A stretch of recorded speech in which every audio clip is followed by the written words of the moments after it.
Que a paz do Senhor Jesus seja com a sua vida. Nós agradecemos a presença de todos. De uma forma muito especial, quero agradecer a presença do Luciano e da Tatiana, que estão nos visitando nessa manhã. Agradecer mais uma vez a presença do pastor Mauro Feliciano, a irmã Rosemar. Daqui até eles ir embora eu consigo gravar esse nome. Que gentilmente aceitou o nosso convite, né? Estão aqui para nos abençoar. Já nos abençoaram muito ontem com a palavra e estão aqui hoje. Agora de manhã estará pregando também, o pastor estará pregando à noite. E eu falei para ele que ele não sabe o problema que ele arranjou de ter aceitado o nosso convite, né? Que agora a gente não vai dar mais folga para ele, né? Amém? Mas vamos orar, vamos iniciar esse momento de culto, esse momento de adoração ao Senhor. Nos coloca de pé aí no seu lugar mesmo. Vamos orar ao Senhor.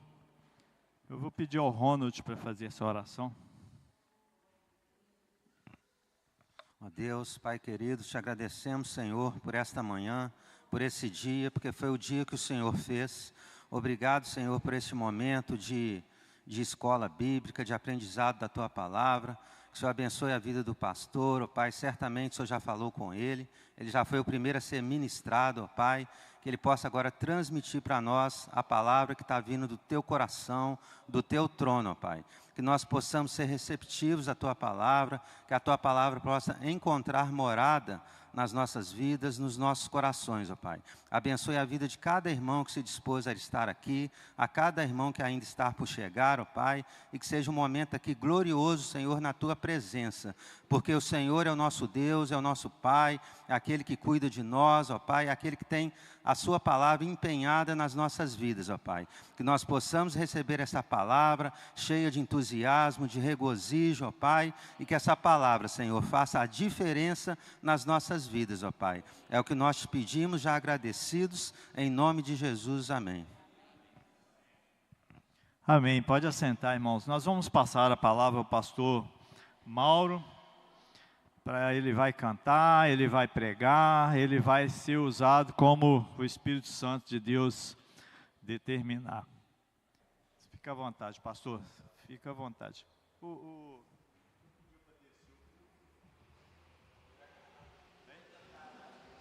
Ah, tá. Não, mas aqui, vamos tirar o público para cá, ele canta e depois a gente volta com o público.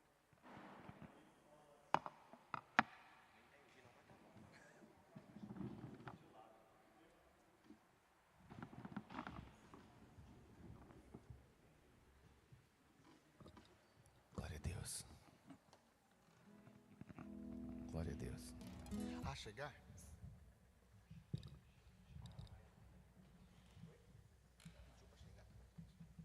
Obrigado.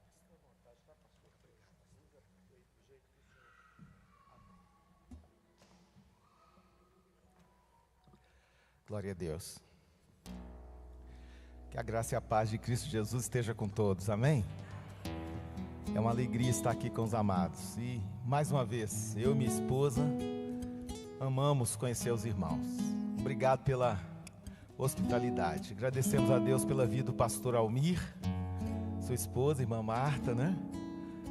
Que fez essa ponte para essa amizade. E a depender de mim é para a vida toda, viu?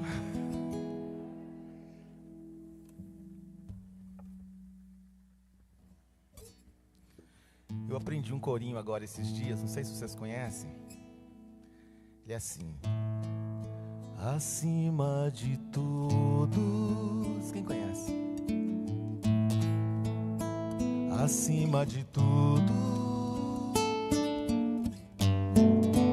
está o Senhor entronizado. Os anjos e os homens, o céu e a terra Montanhas e mares declaram quem tu és. Quem canta? Tu és Senhor e Rei, governa todo o universo, justo e fiel, vestido de glória e poder, coroado está, prostrados aos teus pés, erguemos o teu santo nome em adoração, nos entregamos a ti, toma o teu lugar e reina entre nós, ó Santo Deus.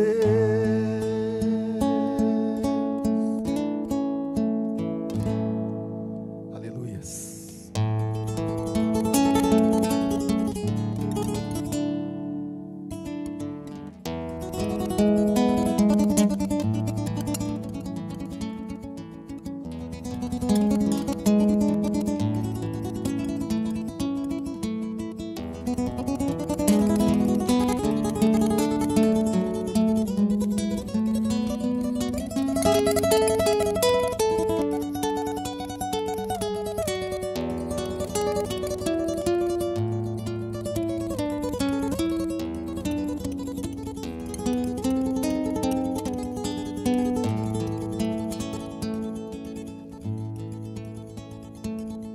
Deus tem um plano em cada criatura, aos astros Ele dá os céus,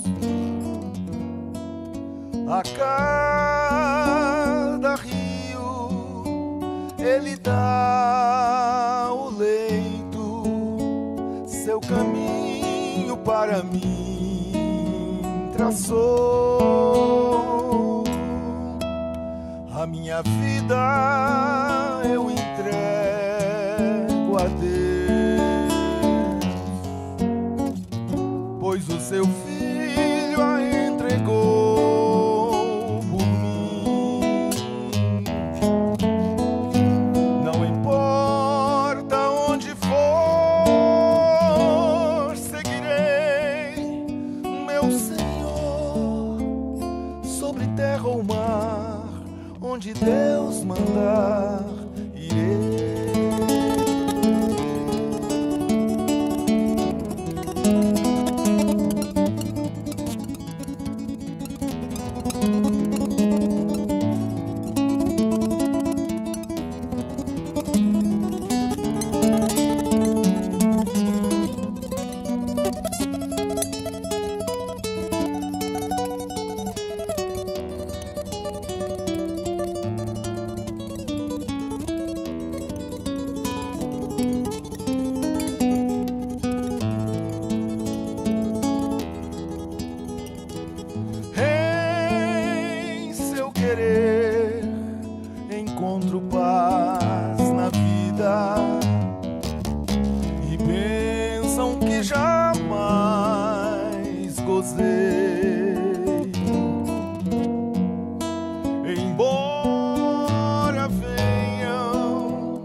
podemos orar pelo nosso Brasil?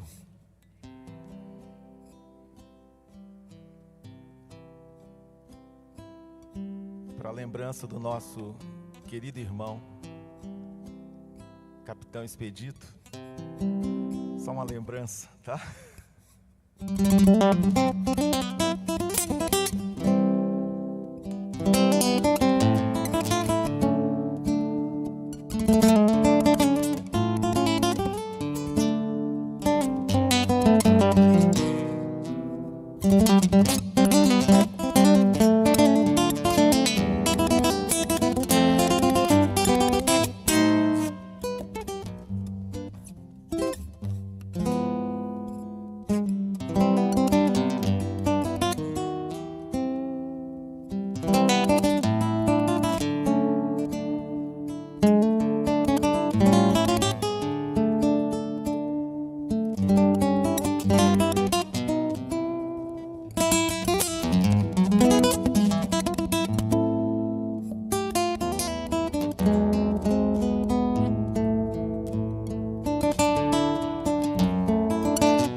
Aleluias.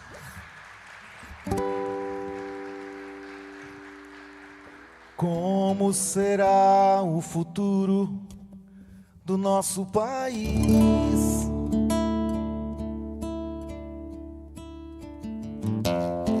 Surge a pergunta na voz e na vez de quem? Na boca do povo. Cada vez menos recursos para sobreviver. Cada vez menos dinheiro para sobreviver. Onde andará a justiça, outrora perdida?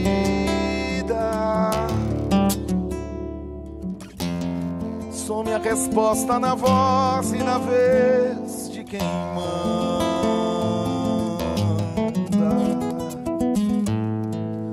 Homens com tanto poder e nenhum coração.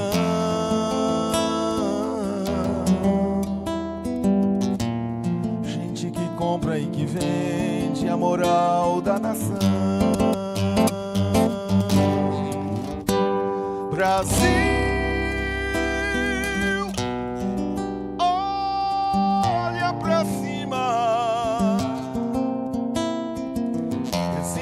chance de ser novamente feliz. Brasil, uma esperança. Volta seus olhos para Deus, justo juiz.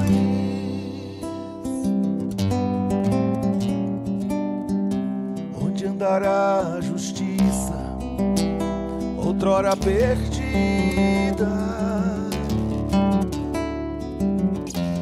Some a resposta na voz e na vez de quem manda. Homens com tanto poder e nenhum coração.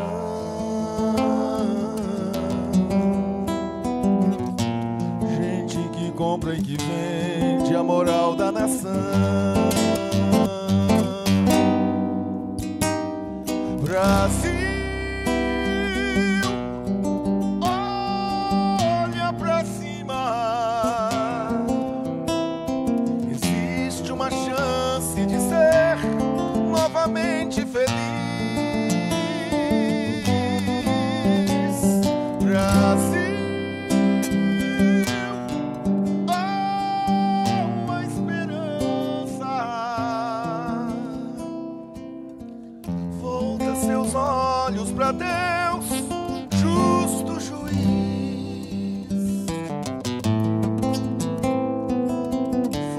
volta seus olhos para Deus, justo juiz.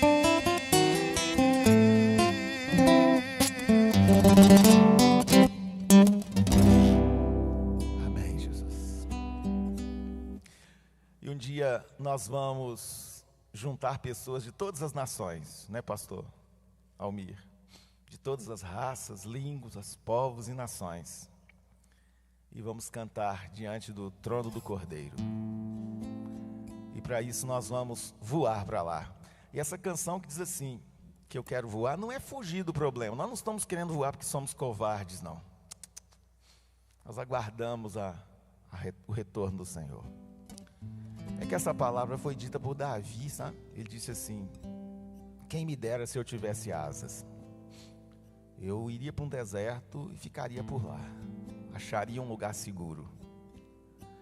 E Davi não era um homem sem coragem, não. Enfrentava ursos, leões, gigantes. É porque de vez em quando os problemas são maiores do que nós. Mas chegará o dia que nós vamos estar com o Senhor, amém? É uma canção antiga que diz assim: vou voar.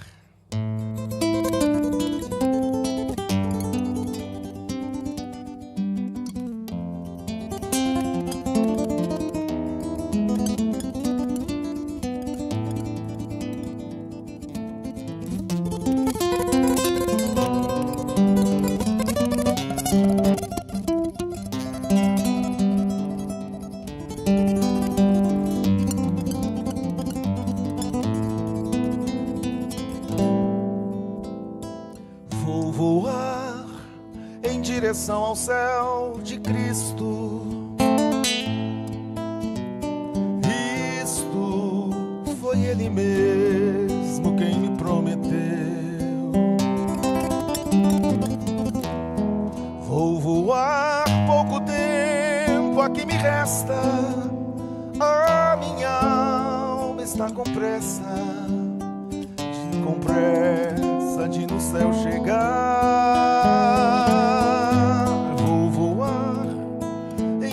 Ao céu ditoso, repouso para sempre, ali eu terei. Vou voar como voam santos anjos, serafins, também arcanjos, maravilhas ali eu verei.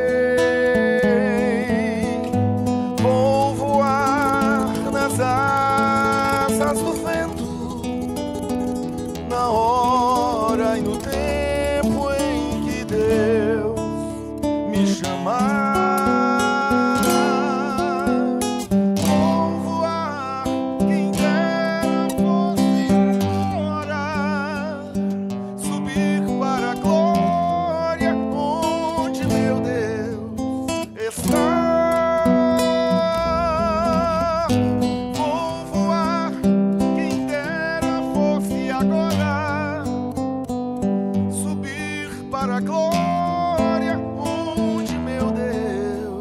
está.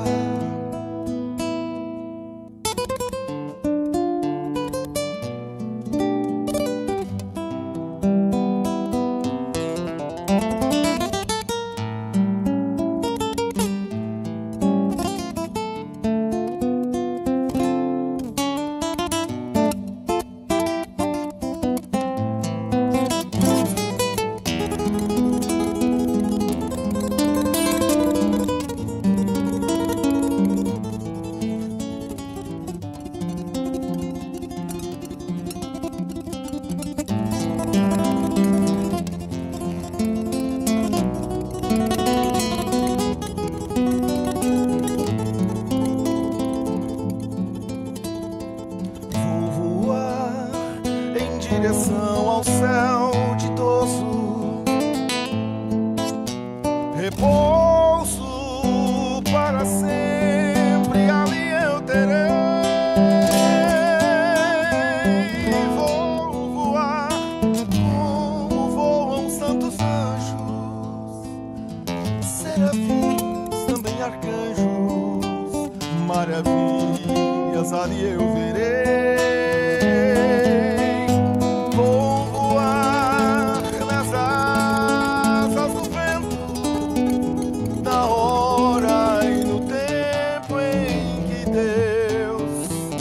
amar. Vou voar, quem dera fosse agora, subir para a glória onde meu Deus está. Vou voar, quem dera fosse agora, subir para a glória onde meu Deus está.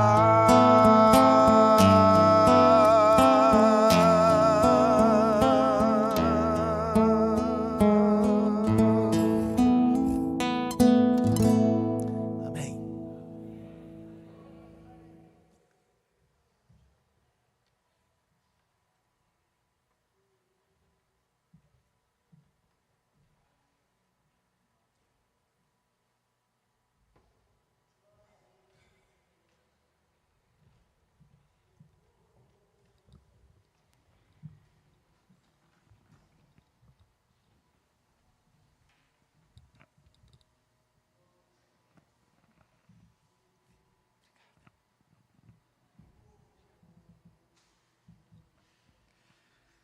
Irmãos, que alegria, que satisfação estar aqui.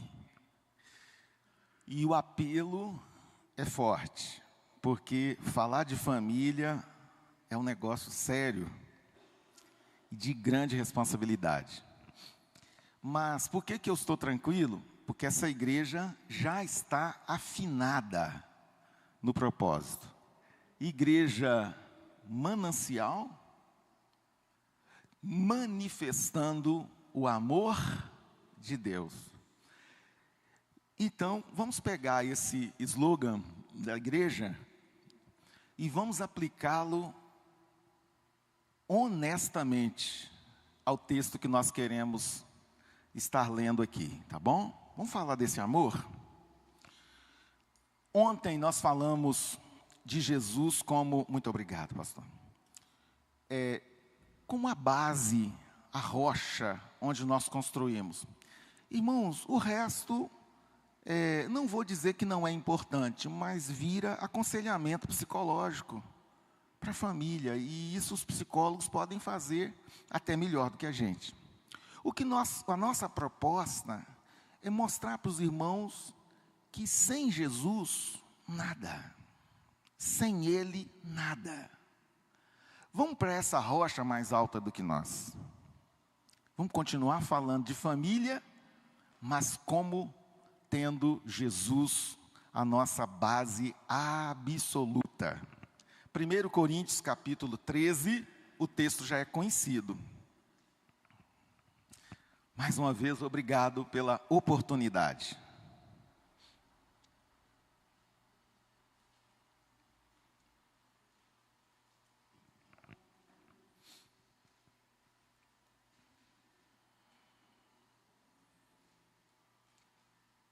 O texto já é conhecido.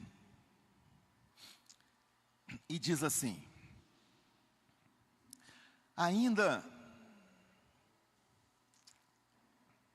vamos lá. Ainda que eu fale as línguas dos homens e dos anjos, se não tiver amor, serei como o bronze que soa, ou como o símbolo que retine. Ainda que eu tenha o dom de profetizar e conheça todos os mistérios e toda a ciência, e ainda que eu tenha tamanha fé a ponto de transportar montes, se eu não tiver amor, nada serei. E ainda que eu distribua todos os meus bens entre os pobres, e ainda que eu entregue até meu próprio corpo para ser queimado, se não tiver amor, isso de nada aproveitará. O amor é paciente e bondoso. O amor não arde em ciúmes, não se envaidece, não é orgulhoso, não se conduz de forma inconveniente, não busca os seus interesses, não se irrita, não se ressente do mal. O amor não se alegra com a injustiça, mas se alegra com a verdade. O amor tudo sofre, tudo crê, tudo espera, tudo suporta. O amor jamais acaba. E havendo profecias, desaparecerão. Havendo línguas, cessarão. Havendo ciência, passará. Pois o nosso conhecimento é incompleto, gente. A nossa profecia é incompleta, porque por enquanto nós conhecemos em parte e em parte profetizamos. Mas quando vier o que é perfeito, quer dizer, o que é completo, então aquilo que é incompleto será o quê? Aniquilado. Quando eu era menino, eu falava como menino, eu sentia como menino, pensava como menino, mas depois que cheguei a ser homem, desistir das coisas próprias de menino. Então, porque agora vemos como num espelho, de forma obscura. Depois, isso é no futuro, conhecerei como também sou conhecido. Agora, pois, permanecem essas 3 coisas: a fé, a esperança e o amor. Estes 3. Porém, o maior deles é o amor. Não deixe esse texto sair diante dos seus olhos. Nós gostamos de ter o texto como uma estrada, o lastro seguro para nós progredirmos aqui nesse pensamento, nessa ideia. Vamos lá? Em primeiro lugar, essa carta de Paulo aos Coríntios, uma das 13, para quem crê que Hebreus também é dele, então 14. É uma carta a uma igreja problemática. A igreja de Corinto não era fácil. Mas o apóstolo Paulo vê essa igreja cheia de dons, cheia de talentos, porque eles tinham, e fala assim: a única coisa que vocês têm que prestar atenção mesmo é o amor. O amor é o mais importante, é a prioridade máxima, e é desse amor que nós queremos falar. A igreja manancial, a comunidade manancial de Juiz de Fora, manifesta o amor de Deus neste lugar. Agora vamos para uma abordagem sincera. A gente fica com vergonha quando lê esse texto, que exalta as qualidades do amor. E a gente fica procurando essas coisas em nós. E a constatação, quando honesta, às vezes é aterradora. É triste. O amor não se irrita, mas eu me irritei semana passada. O amor não suspeita mal. E quantas vezes nós fazemos julgamentos silenciosos? O amor tudo espera. E nós? Tinha uma irmã orando um dia, falando: Senhor, me dê paciência, mas agora.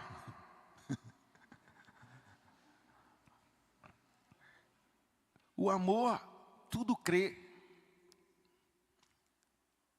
Então, eu vejo essas excelentes qualidades do amor e fico procurando elas em mim. E eu vou falar para os irmãos de um modo sincero. Fui pregar numa igreja e um obreiro piedoso que veio à frente da igreja, ele falou sérias coisas. Ele falou: irmãos, o que está acontecendo conosco? As verdades proclamadas no Evangelho, que dão sinal da nova vida, não estão presentes em nós. Nós estamos tendo problemas, os casamentos estão se quebrando, os meninos estão se desorientando. Nós temos problemas grandes na igreja, na comunidade. Nós não somos testemunhas intrépidas, resolutas. O que é que está acontecendo com a gente? Então, vamos ser sinceros. Fazer uma poesia sobre Coríntios 13 não vai ser difícil, até porque o texto já é lindo. E já virou música e verso cantado em diversos lugares, não só no ambiente da igreja.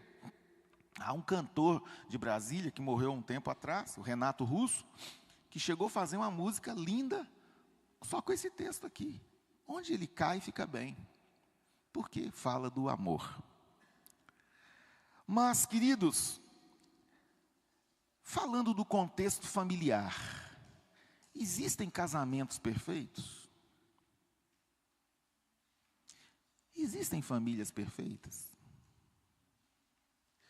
Um pastor amigo nosso, já quase jubilando, ele falou: Mauro, famílias perfeitas são como montanhas azuis. Elas são lindas de longe. Chegue perto para você ver. Tem erosões, tem crateras, tem coisa feia.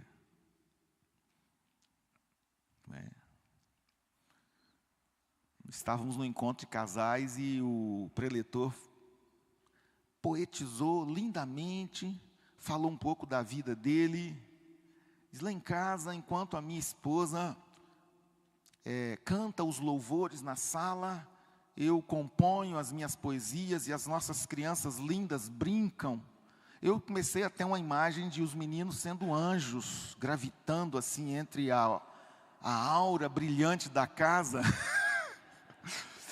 E um amigo meu passou e falou assim: deixa eu ir embora daqui, porque eu já estou quase acreditando.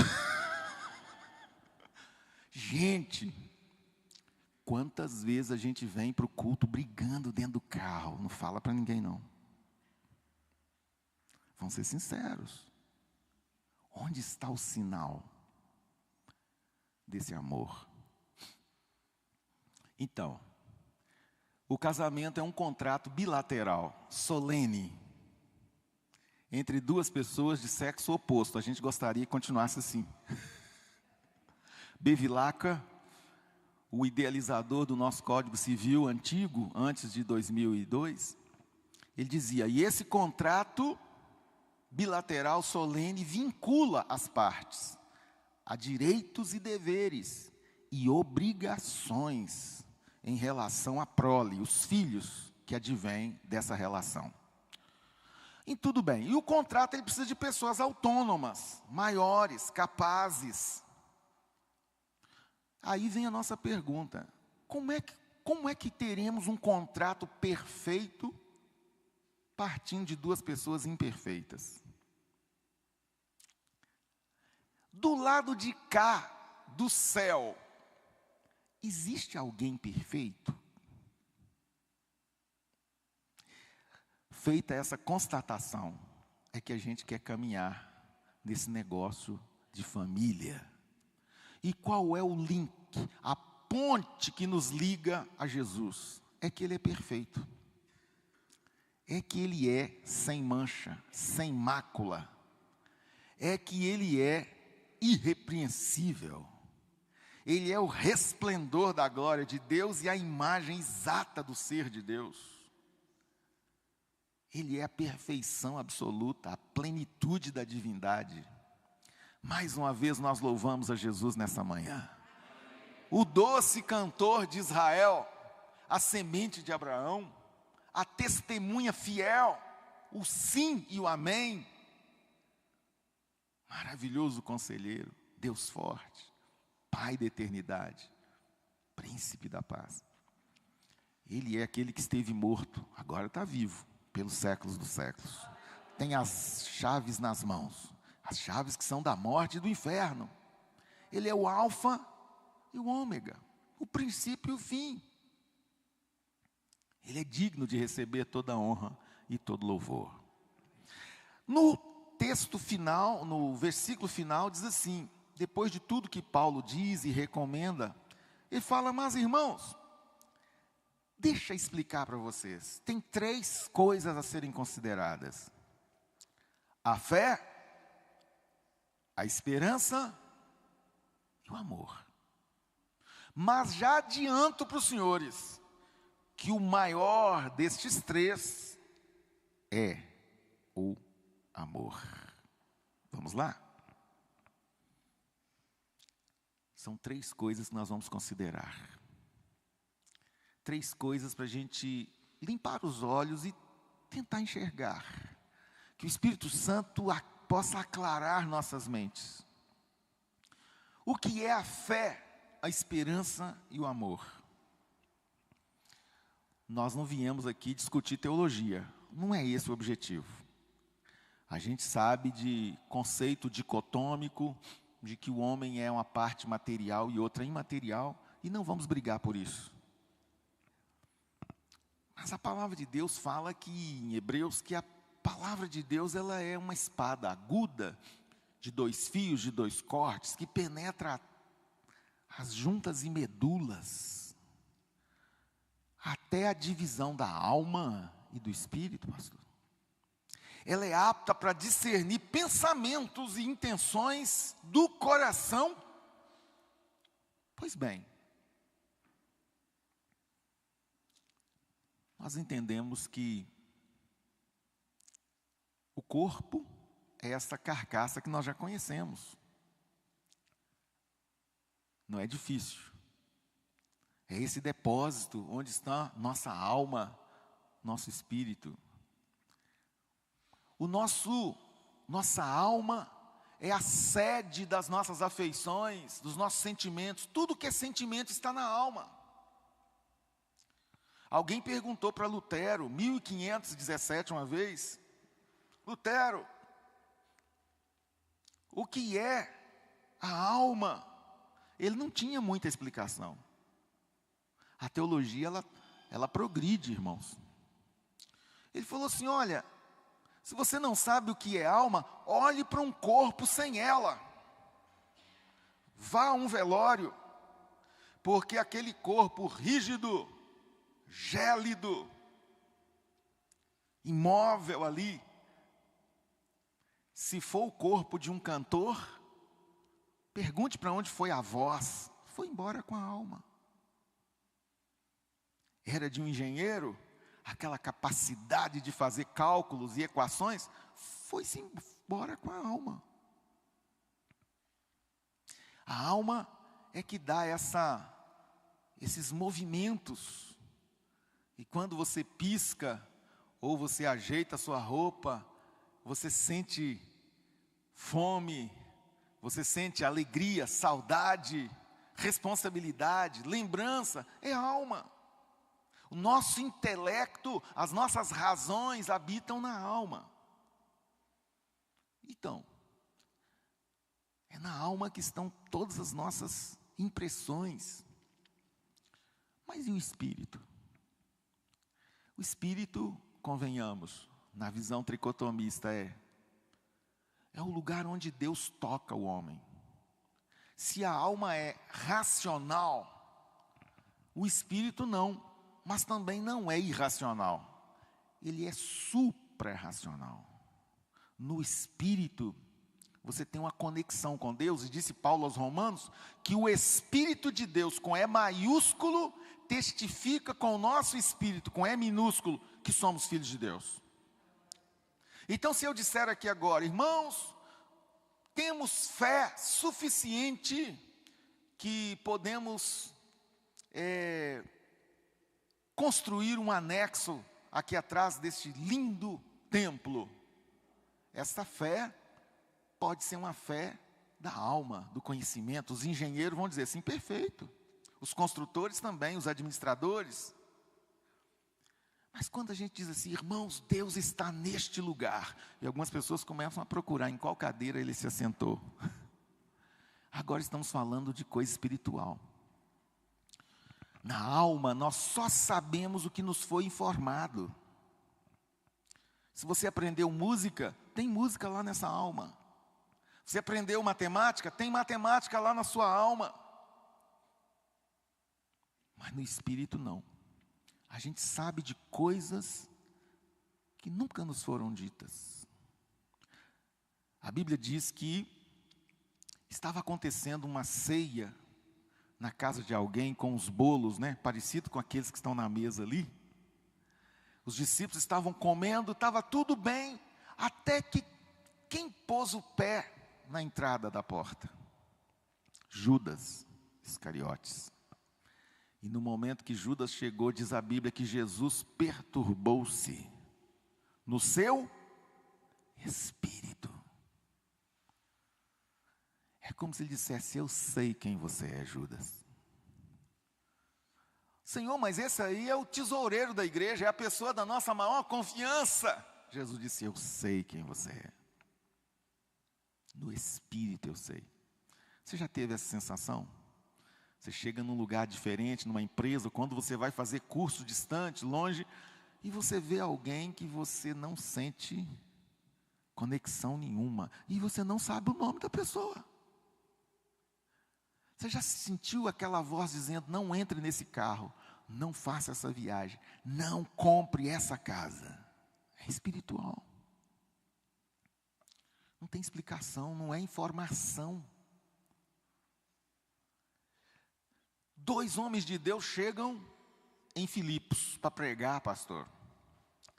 E quando eles chegam lá, uma mulher fez uma recepção maravilhosa, já na entrada da cidade. Estes homens são os verdadeiros mensageiros do Deus Altíssimo. Você imagina você chegar numa cidade e alguém já publica nos meios de comunicação a informação. Certíssima mensagem. Só que Paulo perturbou-se no seu espírito. A mensagem está correta, mas de onde ela vem? Sabe quando a história está certinha, mas não te convence? Você olha para o negócio, mas as contas fecharam, mas não me convence. O que está por trás disso? E Paulo vai até a mulher. Ele chega e diz assim: espírito de adivinhação, sai dela. E ela não adivinhou mais. É só no espírito que você sabe isso.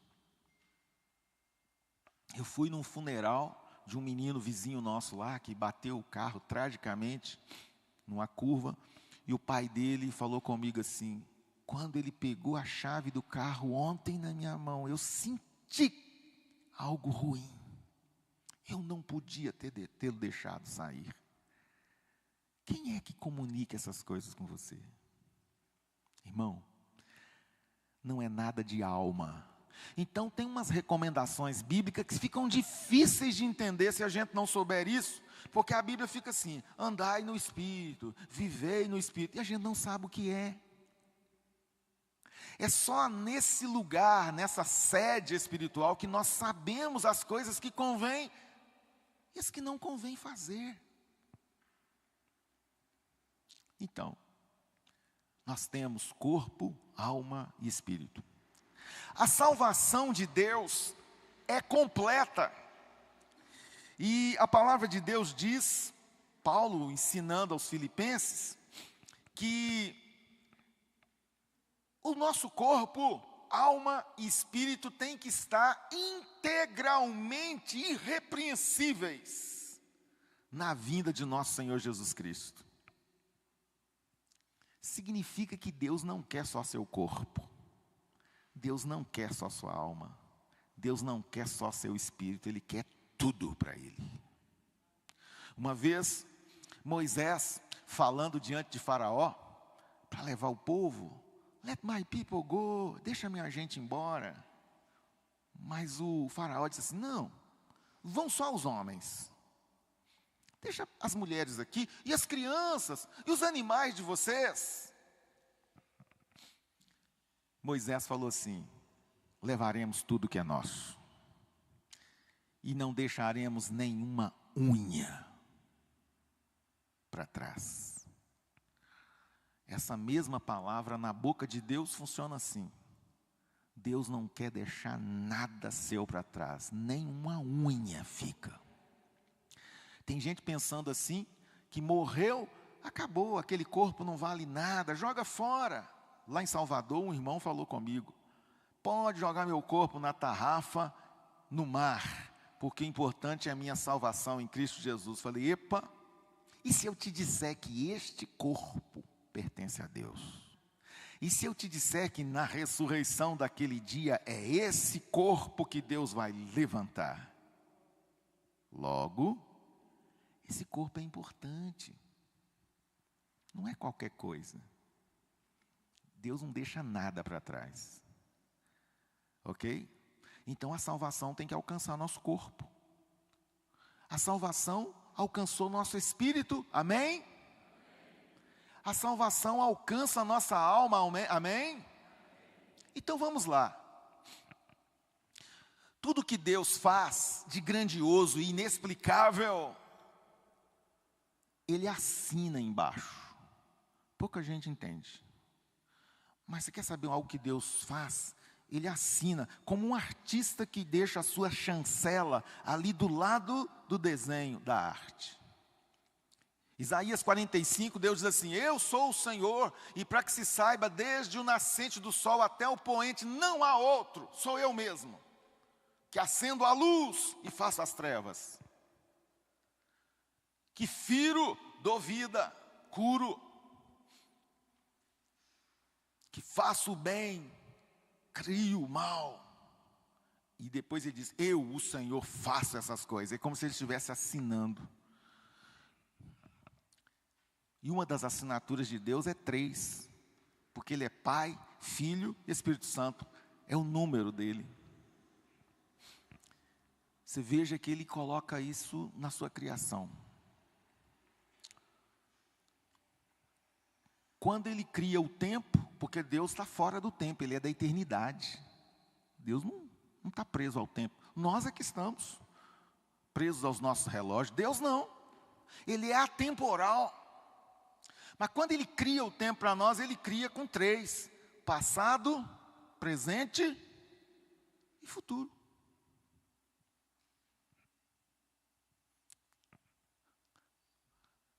Quando Ele cria a matéria, irmãos, Ele também cria em 3. Só tem sólido, líquido e gasoso. Procure outra coisa. Não tem.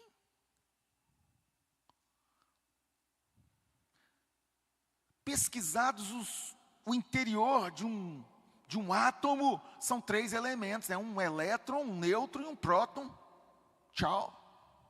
Deus está falando, eu fiz isso aqui.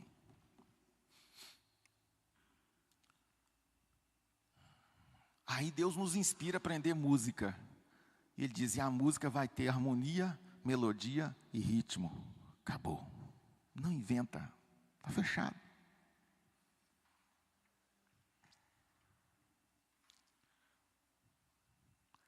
Façamos o homem. Ele coloca dentro da gente uma alma, um espírito e nos dá um corpo.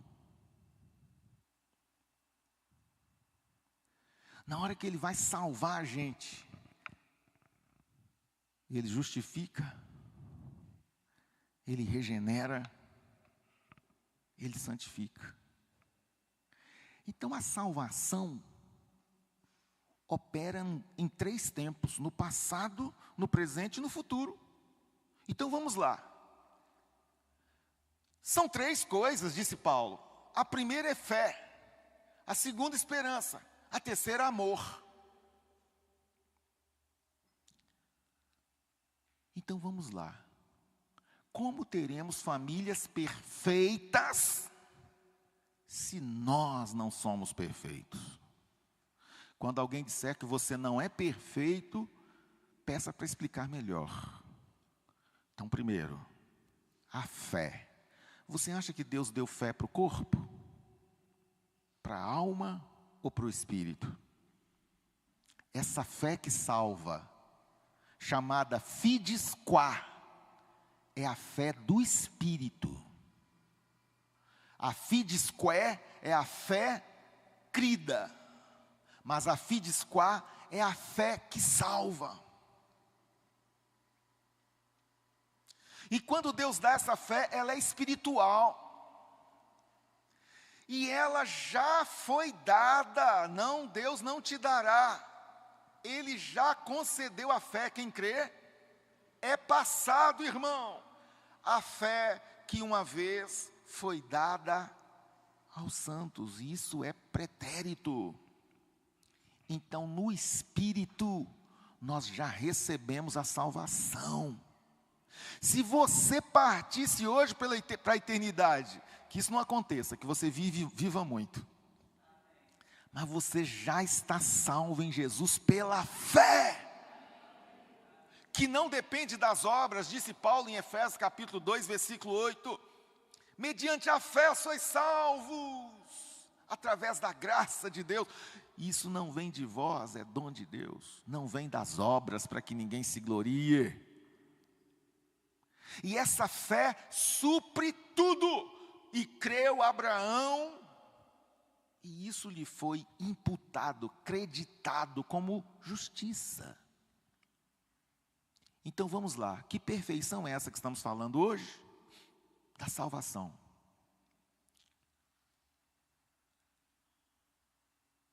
E a fé é tão tremenda, que ela dispensa, preste atenção, todos os rituais e ordenança da religião.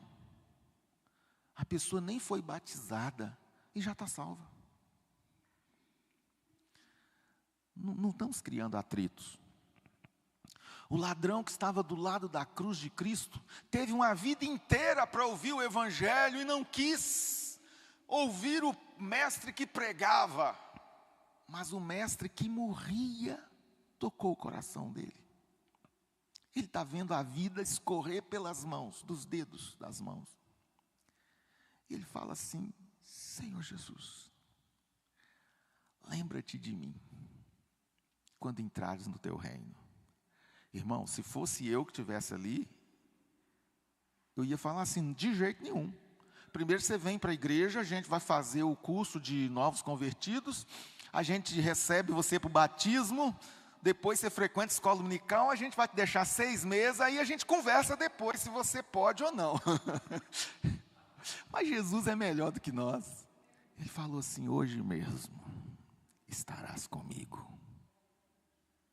Não deu tempo nem de se batizar.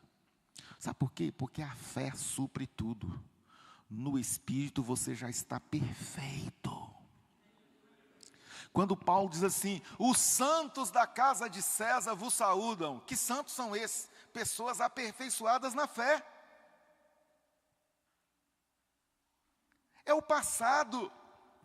Paulo está dizendo: irmãos, abra os olhos, limpe as vistas. São 3 coisas importantes enquanto a profecia não se consolide, enquanto o perfeito não vem. A primeira é a fé. A mais importante, já aconteceu, você já a tem, você já é salvo. Aleluia. Mas tem a esperança, porque tem uma parte de nós que ainda não foi plenamente alcançada, com todo respeito. Por exemplo, nosso corpo. Dá uma olhadinha para essa turma jovem. Eu estou vendo um casal jovem lá atrás, né? Estou vendo um outro jovem senhor ali, né? Eu vou falar, não é brincadeira, mas com o tempo, o nosso corpo vai humilhando a gente. Sério. Eu tenho fotos lá em casa, gente, que eu tinha cabelo. Os meus óculos estão ficando cada vez mais pesados. Estão aparecendo uns incômodos que eu estou fazendo pilates para resolver, porque... Que isso? Se esse corpo fosse totalmente salvo, ele já estaria glorificado. A salvação não se operou totalmente aí ainda. Por isso que Paulo fala assim: irmãos, ele transformará. O verbo está no modo indicativo, no futuro do presente. Ele transformará o nosso corpo de humilhação em um corpo glorificado. Isso é futuro, não aconteceu ainda. Por isso que nós estamos aumentando nossas consultas médicas, nossas reposições de vitamina, porque este corpo ainda não alcançou a plenitude que está reservada na restauração glorificante final. Quem está acompanhando? Então, Paulo está falando assim, irmãos, este corpo será glorificado no final. E já tinha gente, irmãos, é de arrepiar, que já tinha essa visão. A Bíblia diz lá em Gênesis 47, que Jacó já sabia disso, não sei como. Ele falou, meus filhos, não deixa meus ossos aqui, no Egito. Vai ter uma ressurreição aí, eu sei onde eu quero estar. Você entende? Esse revestimento de imortalidade que Paulo fala em 1 Coríntios 15, é exatamente aquela profecia, nenhuma unha ficará. Deus quer tudo. Ok? Então, é por isso que eu já tenho fé. No passado já foi concedida, está consolidado. E a fé é que justifica. Você vê que nós estamos justificados imediatamente. Deus nos justificou imediatamente. Porém, tem alguma coisa acontecendo. No futuro, estamos aguardando. E essa é a esperança. Eu tenho esperança de ter um corpo glorificado. Você tem? Já pensou a gente dar tchau para problema de coluna, hérnia, discal? Você imagina a gente ficar livre de dor de cabeça? Não é? Já imaginou um corpo glorificado, irmão? Que bênção não será? Disse a palavra, as coisas que o olho nunca viu, ouvido nunca ouviu, e jamais subiu ao coração do homem, são as coisas que o Senhor preparou para aqueles que o amam. É futuro. E eu tenho esperança no futuro. A esperança, disse Paulo, que se vê não é esperança. Aquilo que já aconteceu não é esperança. Eu que conheço esse casal maravilhoso, pastor Almir e irmã Marta. Se você perguntar à irmã Marta, você quer se casar com o pastor Almir de Oliveira? Ela vai dizer não, firmemente. Mas por que, irmã Marta? Ela vai dizer, porque esta bênção já se consolidou. Você vai ter esperança do que já aconteceu? Esperança é só daquilo que ainda não aconteceu. Então veja só, estamos esperando, vai acontecer. Já falei da fé, já falei da esperança. Se a fé é para o passado, a esperança é para o futuro, o que sobrou para o presente? Quem acompanhou? E vocês são felizes porque estão manifestando este amor. Vamos tratar do amor. É o presente. A fé foi no espírito. A esperança é na restauração do corpo no futuro. E o presente? Ficou o quê? Ficou minha alma. Ficou o amor. O meu espírito precisa de fé. A minha restauração final é a esperança que garante. E a minha alma precisa de quê? De quê? Amor. Porque a minha alma ainda não chegou na perfeição que Deus espera. Eu não sei se os irmãos prestaram atenção quando o pastor Almir leu ontem João. Aliás, ele leu foi Filipenses, capítulo 3. Paulo está falando assim, irmãos, eu não julgo que já tenha alcançado essa perfeição. Mas uma coisa eu faço. Deixando as coisas que para trás ficam, eu prossigo para o alvo da soberana vocação, o chamado soberano em Cristo Jesus. É por isso que mais abaixo ele diz assim, e eu esmurro o meu corpo, para que depois de haver pregado aos demais, não venha eu mesmo me encontrar desqualificado. Com todo respeito, irmãos.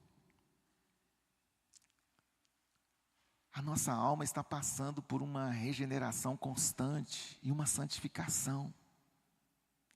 E é isso que nós estamos querendo falar aqui, porque primeira carta de João, no capítulo 3, versículo 2, é esse apóstolo diz assim: irmãos, ainda não se manifestou o que haveremos de ser. Olha que coisa séria. E isso pode trazer dúvida se não for bem observado. Porque a pergunta é: estamos salvos ou não? Como se não manifestou ainda o que haveremos de ser? Ele está falando do futuro, irmão. O passado já foi consolidado com fé, glória a Deus. Mas ele está falando de algo que ainda acontece daqui para frente.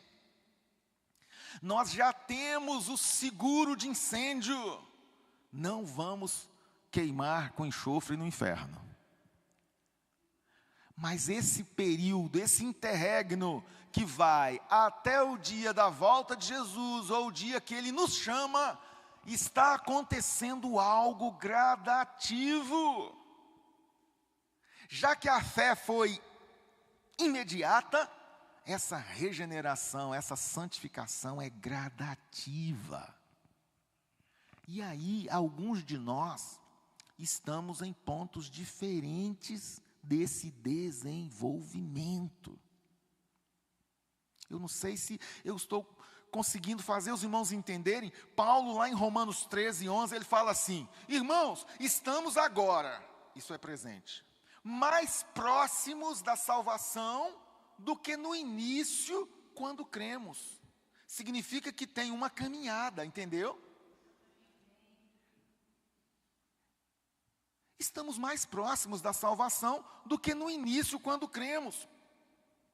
E aí, em Filipenses capítulo 1, versículo 6, ele nos anima, dizendo: irmãos, aquele que começou a boa obra, há de completá-la até o dia de nosso Senhor Jesus Cristo. E isso não acontece de uma só vez, é gradativo.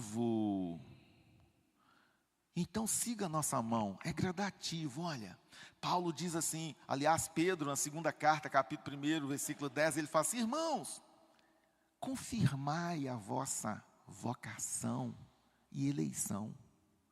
Você já foi eleito antes da fundação do mundo, irmão? Deus te olhou quando você era uma substância informe. O Deus que te chamou, Ele te viu antes de você existir. É uma coisa difícil de explicar, mas Deus olha para Jeremias e fala assim: Jeremias, antes que você nascesse, eu já te conhecia. E por que nós temos dificuldade com isso? Porque nós vivemos no tempo, Deus vive na eternidade. Paulo diz: antes dos tempos eternos, nós fomos escolhidos pelo Senhor. Na carta aos Efésios, capítulo 1, versículo 4 e 5, ele diz: fomos predestinados, escolhidos, para viver em vida irrepreensível e santa para o Senhor. Então Deus já te conhecia. É difícil explicar? Sim. Vai ser fácil falar sobre isso? Não. Mas o certo é que, antes que os rios corressem para o mar, antes que houvesse montes, antes que tivesse estrela brilhando no céu, Deus já sabia quem você era. Por quê? Porque antes da criação, já existia propósito. Um problema que a gente vê normalmente no nosso Brasil: as igrejas falam de queda e redenção. A queda do homem, a redenção de Deus. O evangelho é só isso. Você caiu, Deus te levanta. Você se perdeu, Deus te salva. Está errado? Não. Às vezes só está incompleto. Porque antes da queda tem a criação, que pouca gente fala. Depois da redenção tem a restauração final, e pouca gente fala disso. Porque se eu falasse mais da criação, eu entenderia que há propósito nela. Imagina. E o propósito, irmãos, ele é anterior à criação. Tem uma câmera Panasonic virada para mim aqui agora. Você imagina que coisa importante uma traquitana eletrônica cheia de detalhes, todos calculados por uma engenharia cuidadosa para fazer uma filmagem aqui e transmitir. Você acha que quando a Panasonic foi construir essa câmera HD ali, Full HD, os operários estavam lá? O que vocês estão fazendo? Não, nós estamos fazendo qualquer coisa aqui. Nós não sabemos se vai sair uma cadeira no final, uma câmera, uma filmadora. Nós não sabemos se vai sair um carro, é assim? Não. O propósito, a planta, o projeto, é anterior. O relógio que temos no pulso ou no celular, no painel dos nossos carros, marcando hora, minutos e segundos, foi devidamente organizado por Stanford Fleming, Estados Unidos. 1800 e pouco, viu? Foi ele que organizou os fusos horários para que a gente não tivesse problema. Por que o relógio existe? É porque tem algo fora dele que dá razão, propósito para a sua existência. O tempo. Se o tempo não pudesse ser medido, não existiria relógio. Então, falando desse negócio de que o propósito é anterior à criação, eu te pergunto, você acha que Deus te criou sem ter um projeto antes? Hã?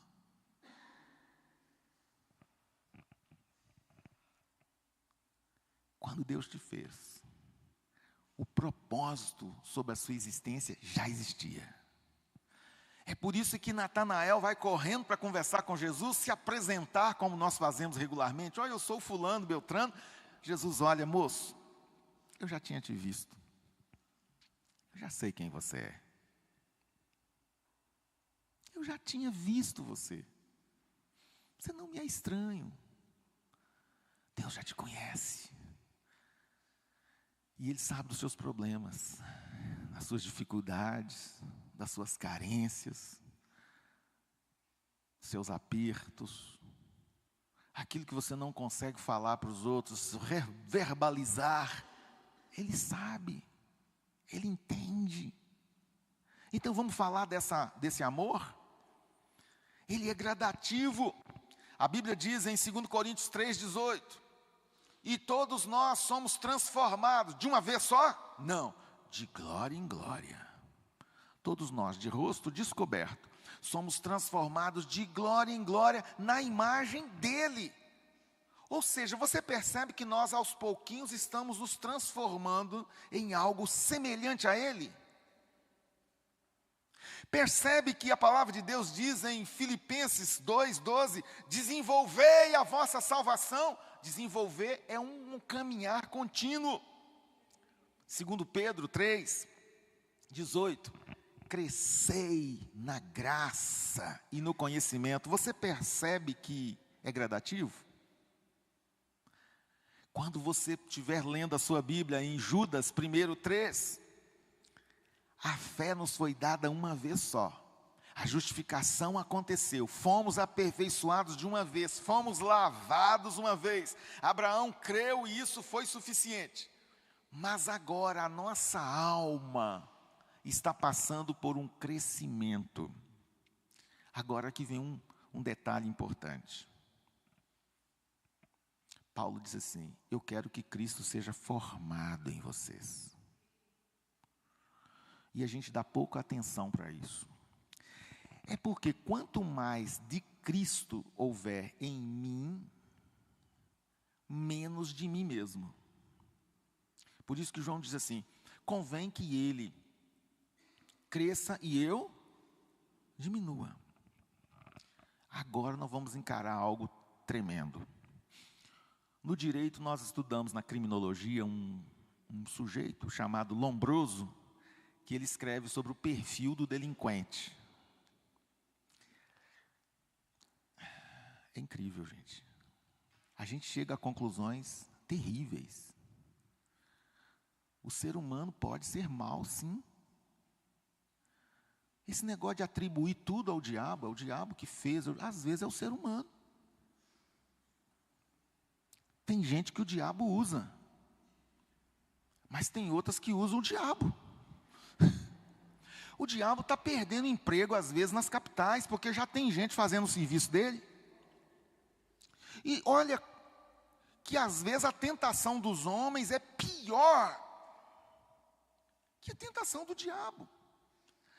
Esse ensinamento da depravação total que aconteceu na criatura é terrível, difícil de engolir. Mas tem gente que consegue ser pior. A Bíblia diz que Jesus enfrentou 3 inimigos: as feras, os demônios e os homens, nessa ordem. Sabe por quê? Ele enfrentou do inimigo menor para o maior. Ele teve entre as feras, elas não puderam fazer nada com ele. Com os demônios, batalha ferrenha, mas não puderam fazer nada. Esteve entre os homens e eles o crucificaram. Então, vem cá. Jó foi todo solapado pelo inimigo.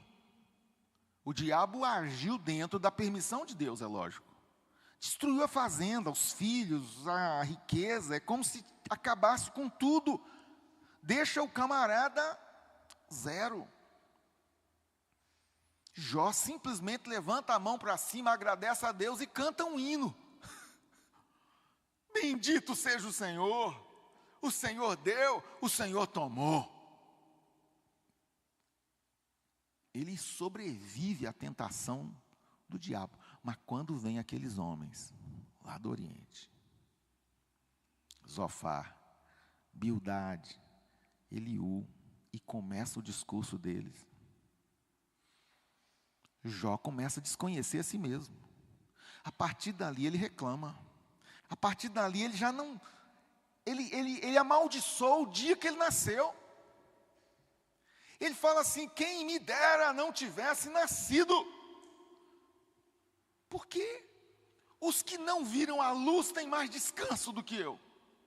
O negócio é que os camaradas vieram com uma tentação pior que a do diabo.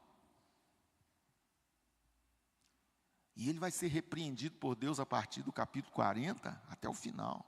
Foi duro suportar aqueles homens. Você vê que o diabo vai tentar Jesus, e Jesus, com um sim ou não, ele rebate o demônio. O demônio fala: você está com fome, é? Transforma essas pedras aqui em pães. E Jesus diz: não, nem só de pão viverá o homem, mas de toda palavra que sai da boca de Deus. O diabo vai embora. Ele retorna: olha, pula daqui de cima do pináculo, da muralha de Jerusalém, porque está escrito que os anjos vão guardar você mesmo, né? Instigando Jesus ao suicídio usando a Bíblia. Jesus: não tentarás ao Senhor teu Deus. Está resolvido, o demônio vai embora. Ele volta: olha, você pode ter todos os reinos do mundo se você me adorar. Jesus: de jeito nenhum, não. Somente ao Senhor teu Deus adorarás, e somente a Ele prestará culto. E o diabo vai embora. Agora chega a vez dos homens. Você acredita que com os homens o negócio é diferente? Porque um sim ou um não são suficientes. Jesus: achamos uma mulher em adultério ali, e a gente quer saber do Senhor. Se condena ou se absolve? Jesus fica mudo. Ele não pode dizer sim, e nem pode dizer não. Ele começa a escrever no chão. Se ele não fosse Deus, eu diria que ele estaria agora pensando, perdido: o que eu faço? Se eu disser: absolvam-na, eles vão dizer: você está contra a lei de Moisés, que manda matar, nesses casos. Se ele dissesse: então matem, eles diriam: então você não representa esse Deus de amor, coisa nenhuma. É o dilema, o argumento comútuo próprio dos embates humanos. Olha a política como é que é. Quem aguenta esse negócio? Nós temos umas comissões da mentira. Isso não é protesto, não. Isso é o que a gente vê. Que vê o anjo descer como um relâmpago, arrastar a pedra do túmulo, Jesus sair ressuscitado, e depois eles recebem dinheiro para dizer que foram os discípulos de Jesus que roubaram o corpo. E a mensagem se difunde por Israel afora.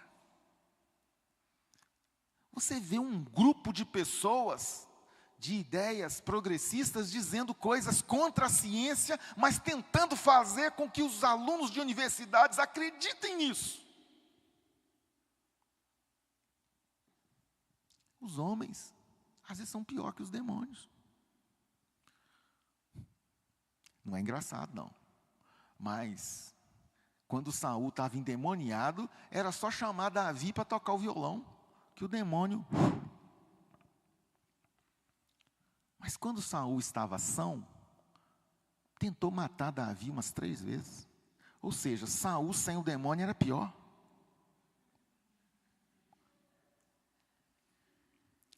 A palavra recomenda, né, que tenhamos, a Gálatas 5:22, amor, gozo, paz, longanimidade, benignidade, bondade, mansidão e domínio próprio. Tem gente que tem um demônio próprio, né? Então, gente, essa depravação. Mas para nós que temos a semente da fé, estamos livres dessa condenação. Já estamos perfeitos no Espírito. Mas a gente olha para nós, aquelas broncas por causa da toalha em cima da cama, aquela bronca de algo que ficou fora do lugar, mostra nossas imperfeições. Mostra. Não é? Só tem uma coisa, a Bíblia diz que a perfeição está a caminho. Então você pode dizer com intrepidez: eu sei que não sou perfeito, mas estou melhorando. Quando eu era menino, pensava como menino. Logo que virei homem, abandonei as coisas. Olha o progresso aí. Por enquanto a gente enxerga como por um espelho. E espelho aqui não são esses espelhos maravilhosos que temos na nossa casa e no banheiro, não, gente. Era um espelho de bronze, que a imagem era ruim, sem definição, sabe? É desse espelho que está falando. Nós, por enquanto, enxergamos como por um espelho, de modo obscuro. Mas quando vier o que é perfeito, vamos enxergar nitidamente. Então, seu marido não é perfeito. Sua esposa não é perfeita. Isso nos consola, porque estamos esperando a perfeição deles e ela não aparece.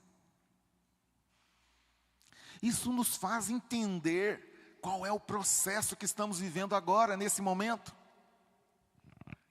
Mas o processo está em andamento. Agora só tem uma coisa. É como um download. Vou falar a linguagem do Pedro. Cadê o outro Pedro? Não veio hoje. Os meninos, né? Eles sabem mais tecnologia do que nós. Muito mais. Nós somos imigrantes perto deles. A gente, se conseguir falar tecnologia, ainda é com sotaque. Eles não. Já nasceram com tudo na mão. Pedro, quando você faz um download, qual outro nome que eu tenho para isso? Hã? Download. É baixar. Então, eu estou precisando baixar um aplicativo aqui. Na hora que eu clico, dá um start, é verdade? Aí começa uma contagenzinha lá, 1%, 2%, 3%, verdade? Com 50% eu já posso fazer o aplicativo funcionar? Não, vá lá. 80%. 90%. Aquele jovem lá atrás. 99% já dá para funcionar? Por quê, hein? Então, quando der 100%, funciona. O software recebeu ali, agora vai funcionar. Olha para mim, no dia que você recebeu a fé, deu start. Alguns já estão em 10%, acredita? São crianças em Deus. Estão bebendo leite. Não consegue comer coisa sólida. E o pastor tem que tomar cuidado, porque qualquer coisinha ele sai da igreja. Tem que fechar e cercar a porta ali. Qualquer desentendimentozinho vai embora. Mas ele já é salvo, me entende? Vós que sois fortes, deviam suportar a fraqueza dos fracos. Ele não é um irmãozinho que fala as coisas muito certo, mas já é de Deus, me entende? Agora já tem irmãos que, como que eu digo, aquele mostrador já está chegando lá em 90. São aqueles irmãos que já tem cara de anjo. Vocês não têm uns assim aqui na igreja, não? Você olha para ele assim, um irmão presbítero nosso, o câncer, irmão, estava consumindo ele. Presbítero João Domiciano. A gente chegava à casa dele, estava sorrindo. E ele era meu amigo, né? E eu senti muito, era meu amigo de violão, de voz, de tudo, e de viagem. Era o melhor companheiro de viagem que eu tinha. Se ele estivesse aqui, estaria aqui agora comigo. Irmão João, como é que você está? E ele sorrindo, pastor, estou bem demais. Irmão João, mas vamos ao médico, vamos. Pastor Mauro, fica tranquilo. Eu sei de onde eu vim. Eu sei para onde eu vou. Não tenho medo. Aí os irmãos iam para consolar, saía consolado de lá. E aí quando dá 100%, tem gente que não sabia disso. Voa. Então, irmã, não fique desejando um marido perfeito. Entendeu? Irmão, você está querendo uma esposa perfeita? Não faça isso. É sério. Porque se você tiver 100% igual a ele, o mundo não vai querer você mais. Se odiaram a ele, o que vão querer com você? Não sei como é que mede esse percentual aí, tá? Mas se você tiver ficando muito indignado com a injustiça que acontece no mundo, se as músicas daqui não estiver te alegrando mal, esse nível está subindo, hein? Se umas conversas frívolas, umas piadas sem graça não te alegram mais, você está subindo, hein? Se você está se desmamando do mundo, ouro, prata, dinheiro não faz mais tanta alegria no seu coração, você está subindo, hein? Entendeu agora? Hebreus 11. E houve homens tão santos, que o mundo não era digno deles. Então, deu 100%, Deus tira. Gente, andou Enoque com Deus, e o Senhor o tomou para si. O dia que o trigo estiver maduro, ele colhe. Então, você não está perfeito ainda, nós estamos aqui. Mas Deus está trabalhando em nós. A fé foi para onde? Para o Espírito. A esperança, a restauração do corpo final. E o amor é para a alma.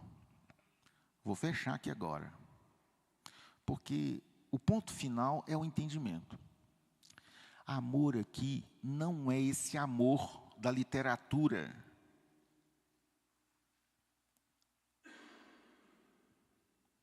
Pós-moderna, não. O amor aqui não é um sentimento, não. O amor aqui é uma pessoa. A Bíblia não diz que Deus tem amor. Ela diz que Ele é amor. E o nosso Deus tem nome: Jesus Cristo. Ele é o amor. Agora você começa a entender quando a Bíblia diz, Cristo em vós, esperança da glória, perfeição. Entendeu agora? Então, como que um marido vai amar uma esposa a ponto de dar a vida por ela? Só se Cristo estiver nele. Pode passar outra mais bonita na rua. Pode passar outra do cabelo mais bonito. Da cintura mais bonita. Ele está crucificado, ele não consegue, o crucificado não consegue nem olhar do lado. Um crucificado não faz o que quer. Não anda por onde quer. Entendeu? É isso. Você vê que quando a esposa da gente pede o cartão de crédito para a gente, e a gente entra em batalha espiritual, sabe aquela hora? Ninguém passa por isso aqui, né? E você de um ímpeto entrega, não foi você que entregou, foi Jesus. Ela que sai enganada para o shopping, falando assim, eu tenho o melhor marido do mundo. E Jesus é que devia receber a glória, porque foi Ele que deu o impulso ali, sabe?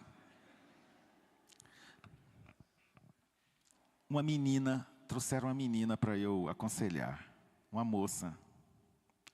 E eu só aconselho as moças vigiadas, esse é meu estilo, tá? A nossa sala de aconselhamento é transparente lá na igreja. Mas a mãe entrou junto, e eu percebi que a mãe estava trazendo a moça para conversar com o pastor. E a moça não queria, ela estava chateada, porque a mãe estava repreendendo ela por causa do namoro lá, um moço que não era recomendado. E a menina estava muito brava. Ela não queria estar ali. Aí ela olhou para mim, e ela falou assim, agora eu vou vingar da mãe. Mãe, fala o que a senhora falou lá em casa, aqui na frente do pastor. E eu vi que a mãe foi ficando sem jeito, sem graça. Não, se a senhora não falar, eu vou falar. Eu falei, puxa vida, e agora? Ela falou, pastor, minha mãe falou que homem nenhum presta. Então, nas entrelinhas, o que ela queria dizer, para que ela me trouxe aqui, né? Você entendeu? Eu falei, menina, a sua mãe revelou a verdade mais alta e mais sublime que você podia conhecer. De fato, homem nenhum presta. Só que isso é só um pedaço da verdade, tá? Tem a outra parte que ela não te disse, é que mulher nenhuma também presta igual a você. Homem ou mulher fora de Jesus não prestam. Se eu fosse um sujeito fora da presença de Deus, e você passasse em frente à minha casa ou o meu carro com esse vestido indecente que você está com ele, eu mexeria com você. E sabe por que não acontece isso? Porque Jesus está na minha vida. Sabe por que sua mãe quer o seu bem? Porque Jesus está na vida dela. Então, essa é a parte que você precisa aprender. Irmãos, nós não somos nada. Disse alguém, eu sei que em mim, isto é, na minha carne, não habita bem algum. Nós temos dentro de nós uma águia, que quer voar às alturas. De vez em quando tem um hipopótamo que quer rastejar na lama. E a gente precisa vigiar os olhos. Precisa vigiar as palavras, o que ouvimos, o que recebemos. Mas há o quê? Justificação que já aconteceu. Há esperança para o que está por vir. E há amor no presente. Cristo em vós, esperança da glória. Agora a gente pode até ler o texto com esses olhos.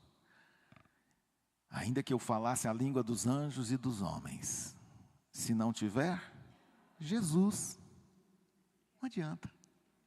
John Rockefeller, ele tirava a bagatela de $1 milhão assim, para matar a fome das crianças na Índia. Ele era cheio de amor, não era? Não. É porque no outro dia o New York Times colocava na primeira página, John Rockefeller manda $1 milhão para as crianças famintas da Índia. Então, entendeu agora? Ainda que dê o corpo para ser queimado. Não, mas tem um negócio aí no Brasil que se profetizar e adivinhar o CPF é porque Deus está com ele. Aí a Bíblia diz, não adianta, pode profetizar, se não for por Jesus também não presta. E pode ter uma fé, viu, de transportar monte, sem Jesus não presta. Por quê? Porque Jesus é perfeito, está lá? Jesus tudo espera, tudo crê, tudo suporta. Jesus jamais acaba.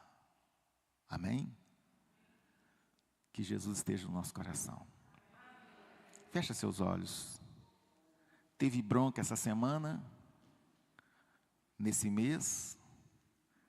Só tem uma coisa, o diabo não vai te convencer que você não é de Deus. Com briga, com bronca, com tudo que aconteceu, você é de Deus. Você é de Deus. Romanos 11, 29 diz que os dons de Deus são irrevogáveis. O que Deus fez não vai mudar. Ele garante. Você é um eleito. Você é uma eleita. Apesar das imperfeições, Ele está trabalhando em nós. Senhor, damos-te graça. Teu amor e bondade esteja conosco hoje. Obrigado por essa oportunidade tão rica neste lugar lindo e maravilhoso. E essas pessoas que se dispuseram a ouvir a Tua palavra. Tua bênção permanece. E o nosso coração nunca se esqueça que o Senhor reservou para nós uma restauração plena que nos fará absolutamente parecidos contigo. E nós aguardamos esse dia em nome de Jesus. Amém.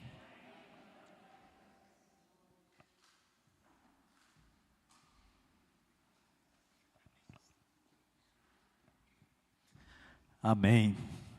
Glória a Deus. Fez sentido para você essa palavra? Você foi abençoado? Amém. Eu fui muito abençoado. E se essa palavra fez sentido para você, se você foi abençoado aqui nessa manhã, eu queria que você encaminhasse aquele convitezinho que você tem, que você recebeu lá na sua rede social, para outras pessoas, porque à noite nós estaremos aqui mais uma vez, cultuando ao nosso Deus, com a presença do pastor Mauro, da irmã Rosimar, prometo que da irmã Rosimar, e nós queremos ver essa igreja lotada hoje à noite, e você é responsável por isso, trazer seus amigos, seus vizinhos, seus familiares, para continuar ouvindo e sendo abençoado pela palavra do Senhor. Amém? Nós queremos mais uma vez agradecer a todos que estão nos visitando. Estou vendo ali o último e a Cristina, está ali conosco. O marido da Bruna, obrigado pela presença também. O casal, né, a Tatiana e o irmão ali, amigos do Francisco, eu já falei no início. Queremos agradecer a presença de todos. Nós vamos ter, irmãos, um café. Programa de crente sempre termina em comida, né, pastor? Não sei se lá também é assim, mas aqui sempre termina em comida. E nós vamos ter um café ali logo após, todos estão convidados. Eu queria dizer a você que ainda não pegou a sua revista nova, já chegou, está lá atrás, você pode pegar, levar para a sua célula. Também dá notícia do presbítero Wagner, que saiu do hospital ontem, depois de um longo período de internação. Graças a Deus ele está em casa, está passando bem, e em breve estará conosco aqui, assumindo assim as suas atividades normais. A próxima, o pastor Almir está lembrando aqui, próximo domingo a gente recomeça, né, com os estudos normais aqui da nossa escola dominical. Ainda tem um com o Júnior, né? Não, já é o Davi. Então a gente vai seguir o estudo do livro Uma Igreja com Propósito. Aí as próximas... Uma Vida com Propósito, porque tem também Uma Igreja com Propósito. Mas é Uma Vida com Propósito. Tá. Então, no próximo domingo, mesmo horário, 9 horas, o Davi vai iniciar a parte dele. Ele vai dar mais 3 lições a respeito desse assunto. E o Francisco está lembrando aqui que as inscrições para o curso de vida cristã estão abertas com ele. Então, se você foi recebido aqui na igreja, ou se você pretende ser recebido, você não pretende fazer, às vezes o próprio membro da igreja, se quiser fazer o curso de vida cristã, procure o Francisco depois, faça a sua inscrição. O que mais? É isso aí. Nós vamos colocar de pé, vamos encerrar aqui o nosso culto nessa manhã, mais uma vez agradecendo a bênção, né, que tem sido aqui a presença do pastor Mauro conosco, a palavra que ele tem nos trazido. E te pedimos que você, durante o dia, esteja orando, né, pelo culto à noite, que o Senhor possa usar cada vez mais a vida do pastor Mauro, que vai estar ministrando aqui conosco. Eu quero convidar o pastor Almir para vir aqui encerrar esse momento com oração, e logo depois a gente vai tomar o cafezinho ali. Nosso Deus e Pai, te glorificamos, te exaltamos, Senhor, para a Tua palavra, que achou guarida no nosso coração. Continua nos abençoando durante este dia, Pai Celeste, em comunhão com o Senhor sempre. Ó Pai Celeste, que logo à noite também o Senhor venha continuar a falar do nosso coração dessa forma extraordinária, sobrenatural, profunda, enraizando, Pai Celeste, não só a Tua presença, mas também o Teu querer, o Teu agir em nós, como família de Deus, como povo santo Seu, separado, Senhor, para Te dar honra e glórias para todos sempre. Agradecemos mais uma vez a vinda do pastor Mauro, da irmã Rosimar, que o Senhor tem feito na vida desse casal, na face da terra. Te glorificamos também, Senhor, por essa igreja, pelo fato de que o Senhor também é testemunha, Pai Celeste, nesta terra, a resplandecente glória do Teu rosto, através do testemunho da Tua noiva aqui em Juiz de Fora, a comunidade manancial de Juiz de Fora. Continua nos orientando, continua, Pai Celeste, falando conosco, a cada criança, a cada pré-adolescente, a cada jovem, da importância, Senhor, a cada adulto também a respeito desse testemunho da glória do Senhor presente na terra, que é a Tua noiva, que é a Tua igreja. Nós oramos agradecidos no nome de Jesus. Amém, Senhor. Glória a Deus.